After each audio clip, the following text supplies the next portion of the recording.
Hello students, this is Mr. Garcia, and in this lesson you will be learning about inverse functions, okay? So this is note 1-4.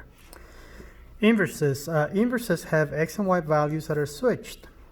Therefore, they have domains and ranges that are switched. When graphs are symmetric about the line y equals x.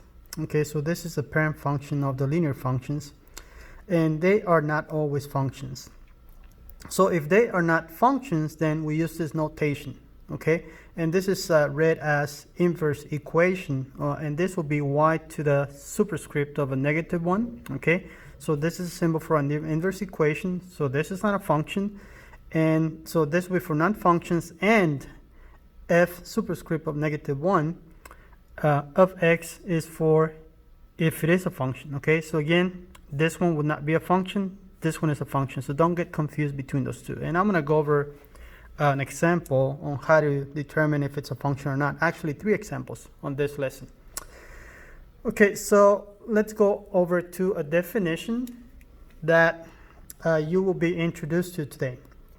Okay, so this is one-to-one functions. So these are functions in which each y value corresponds to exactly one x value. In other words, no repeated x or y values, okay? And what's special about the one-to-one functions is that they pass both the vertical line test, okay, and the horizontal line test. And they have an inverse that is also a function. So if it's one-to-one, the inverse is going to be a function. If it is not one-to-one, then the inverse will not be a function. So that's why we need to understand this notation here, okay? So let's go over the first example. So in this example, before we do anything, let's read the instructions. The instructions say graph the function. Okay, so what I'm going to do first is I'm going to plot these points on the graph. So I see x is 2 and y is 3 on the first coordinate. So 2 and 3, that's the first point. Okay, the next one is -1 and 4. So x is -1, y is +4. So that's this point. And the last point has coordinates of 0 and 3. So 0, 1, so x is 0, y is 3. So 1, 2, and 3. So there we have the 3 points plotted on the graph. The next instruction is determine if the given function is one-to-one. All right, so to do that, I'm going to bring back our old friend, the spaghetti. Okay, so think of this as a line. So I'm going to run this line and see if it intersects at any point, at any time, 2 points. Okay, and as you can see, it does pass a vertical line test. But to be one-to-one, it also has to pass a horizontal line test. So that means I'm going to run this line again. And as you can see, it does intersect 2 points. So that tells you right away that this is not a one-to-one function. And also you can see it graphically by using that horizontal line test. And also you can check that the x and y values do not repeat, okay? And as you can see, the y value of 3 repeats. So that tells you that this is not, okay, not one-to-one. Okay, it's not a one-to-one function. So then we already answered this question here. The next thing we have to do is state the inverse function. So then what I'm going to do is I'm going to, since I know this is not a one-to-one function, I'm going to use this notation here. Okay, so I'm going to say that y inverse is equal to, and what I'm going to do here is I'm going to switch the x and the y values just like we said here. Okay, so then I'm going to have this equation is going to be, this is 2, 3, now is going to be 3, 2. And then this one is -1 and 4, so now it's 4 and -1. And the last point here is 0, 3, so now it's going to be 3, 0. Okay, and then so there, state the inverse. So this is the inverse, then graph the inverse. So what I'm going to do next is I'm going to graph the inverse. So the inverse is going to be 3, 2. So 1, 2, 3, and up 1, 2. So this is the first point. Second point is 4 and negative 1. So 3, 4, and down 1. That's the second point. And the last point is 3 and 0. So 1, 2, and 3. Okay, so there we have the graph of the inverse. Okay, now they want us to state the domain and range of the function and the inverse. So let's start with this one here. So the domain and the range for this function here is going to be, I'm looking at the x values, and again I'm going to list them in order from least to greatest. So I have 2, negative 1, and 0. So negative 1 goes first, then 0, and then last is 2. The range, we look at the y values. We see that we have 3 and 4, so then 3 goes first, and 4 we only listed once because don't forget that's how we do it when we list domain and range, okay? Only do it once. Okay, now let's go to the inverse, the domain and range. So the domain for this one, looking for x values, so 3, 4, and 3. So again, 3 only once. You don't have to list it twice. And then the range is going to be, let's see, 0, negative 1, and 2. So negative 1 goes first, and then 0, and last 2. And watch what happened here. Range here is 3, 4. Domain here is 3, 4. Range domain here is negative 1, 0, 2. Range here is negative 1, 0, 2. So as you can see, just like we said here, the x and y values switch, and also the domain and range, the domain and ranges of the functions or relations is going to switch. Okay. So so we have domain and range of the functions and its inverse. Now, last, what we need to do is draw the line of symmetry as a dotted line. So this is the line y equals x.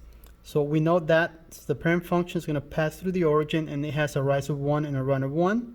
So I'm going to get just a few points here, and then I'll sketch the graph of the line of symmetry.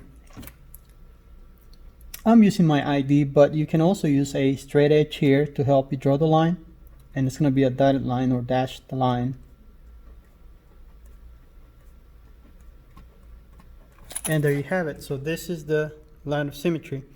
From geometry, don't forget symmetry just means that if you look at each one of these points, each point is going to be the same distance, okay, to the line of symmetry. All right, so let's go on to the next example, and it's going to be basically the same thing, just like this example. So first of all, determine if the given function is 1 to 1. Graph the function, so we are going to plot these points, okay? So then I see negative 2 and 4. So x is negative 2 here, and up 4, that's the first point. The second point is negative 1, 0. So that point is here. The last point is 1, 3. So 1 and up 3. Okay. Then determine if the given function is 1 to 1. Again, I'm going to bring back my little old line spaghetti-o. Okay.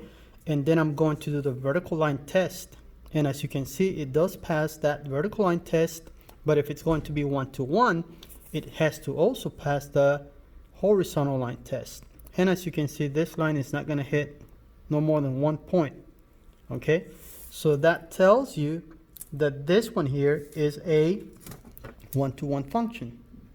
So if it's 1 to 1, what that means is that its inverse is also going to be a function. All right, so we've graphed, and then we determined that it is a 1 to 1 function. Now let's state the inverse. All right, so for the inverse here, since this is a function, okay, then we use this notation. So I'm going to state the inverse. Instead of using this one, I'm going to use this one now, because we just said that it's 1 to 1. So f inverse of x is equal to, and by the way, this is how you read that, f inverse of x is equal to, and now watch what happens to the x and y values. So this point has a negative 2 and 4, so now 4 and negative 2, so just switch the x and the y values. And then negative 1 and 0, so it's going to be 0 and negative 1. And the last point is 1, 3, so it becomes now 3 and 1. So there is the inverse function, okay? Now, set the inverse function, then graph the inverse function. So I'm going to plot these points now on the graph. So I have 4, -2, so 1, 2, 3, 4, and down 2. This is the first point. The second point is 0 and -1, 0, down 1, and 3 and 1. So 1, 2, 3, and up 1. Okay, so that's the graph of the inverse. Next, I need to state the domain and the range of the inverse of the function and its inverse. So for this one, domain, again, I'm just looking at the x values, and for range, I'm looking at the y values. Okay, so domain is -2, -1, and 1, so they are already in the in order from least to greatest. So -2, -1, and +1. The range is 4, 0, and 3, so it's going to be 0, 3, and 4. Okay, so there you have the domain and the range of the function. Now let's do the domain and the range of the inverse function. Okay, so for domain 4, 0, 3, so this will be 0, 3, 4.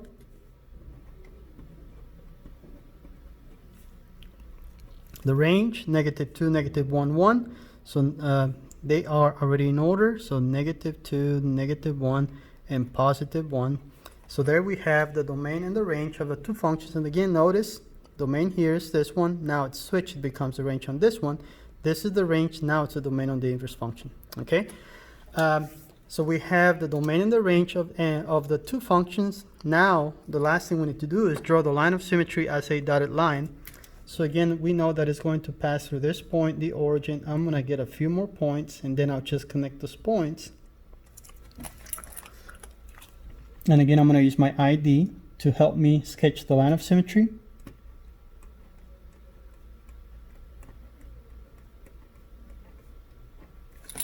And there is the line of symmetry.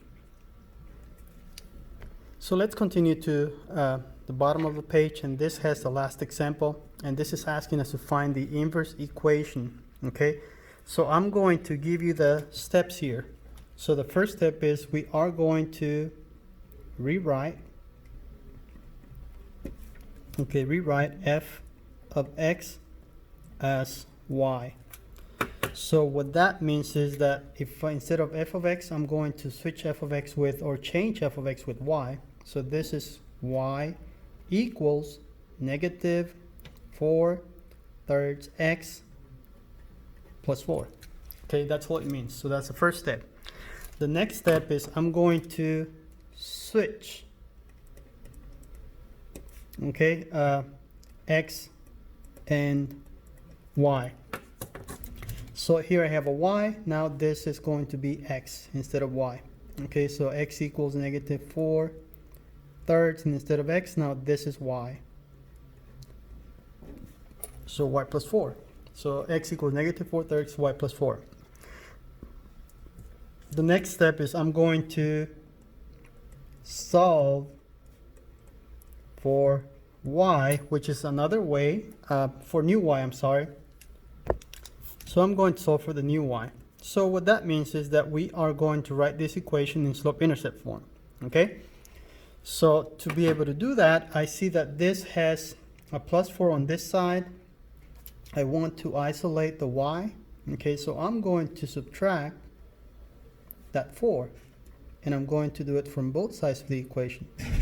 So then once we're done doing that, then on this side we have, instead of just x, now it's x minus 4.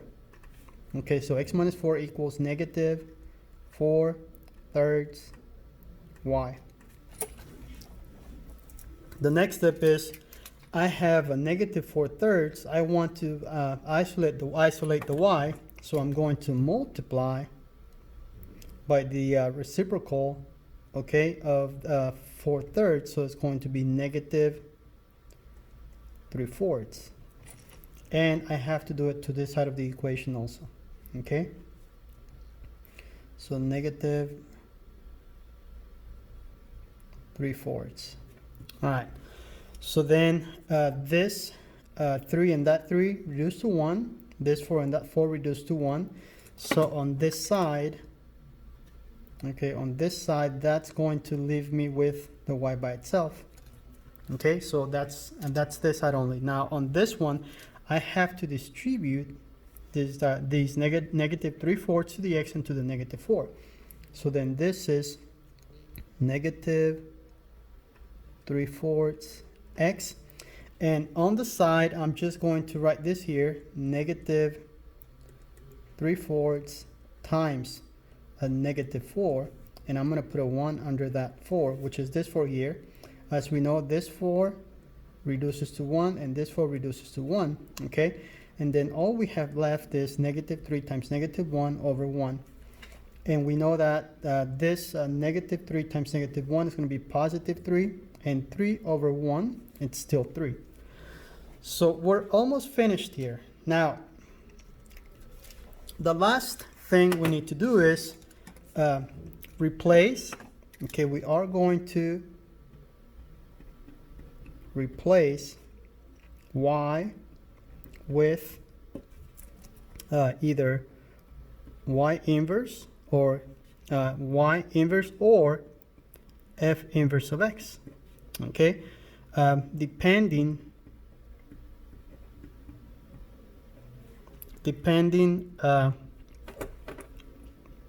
on if the inverse is a function or not. Okay, so I hope you would agree with me that this is a function. How do we know? The shape of this graph is a line, right? The slope is negative 3/4, the y-intercept is 0, 3. So we know this is a line. And if you draw a line, you can do the vertical line test on that line, and it's not going to intersect that line at no more than 1 point. You can also do the horizontal test, and it's also going to pass that test. So once we know that, then we can write this using this notation. Okay, so then I'm going to say that the inverse function of this one is going to be f. Okay, so f inverse of x equals negative 3/4 x plus 3. And there is the inverse function. All right, I'll talk to you guys on the next lesson. Bye-bye. Thank you for watching.